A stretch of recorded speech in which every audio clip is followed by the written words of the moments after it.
Освен што е можно квантитативно да се измери pH вредноста на раствор, користејќи уред наречен pH метар, исто така е можно pH да се определи и квалитативно. Во ова видео ќе учиме за индикатори кои може да ни помогнат да ја процениме pH вредноста на растворот.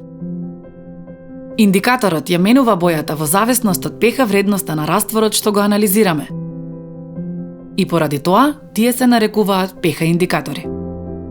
Универзалниот индикатор е со широк спектар, бидејќи со него може да се измерат pH вредности по целата скала, од 0 до 14. Тој всушност не е еден индикатор, туку комбинација од различни индикатори. Ако се погледне промената на боите од универзалниот индикатор, во зависност од pH вредноста на растворот, може да се види дека тој личи на виножито. Ако универзалниот индикаторски раствор се обои темно црвено при растворање, тоа значи дека растворот е силно кисел, со pH вредност од 1 до 2. Ако универзалниот индикаторски раствор се обои зелено, тоа значи дека растворот е неутрален, со pH еднаква на 7. Ако универзалниот индикаторски раствор се обои темно сино или виолетово, тоа значи дека растворот е силно базен.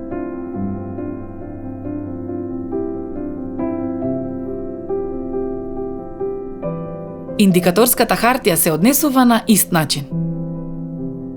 Лакмусот е уште еден индикатор кој најчесто е абсорбиран на хартија, наречена лакмусова хартија. Сината лакмусова хартија станува црвена во кисела средина, односно кога pH е помала од 7. Црвената лакмусова хартија станува сина во базна средина, односно кога pH е поголема од 7.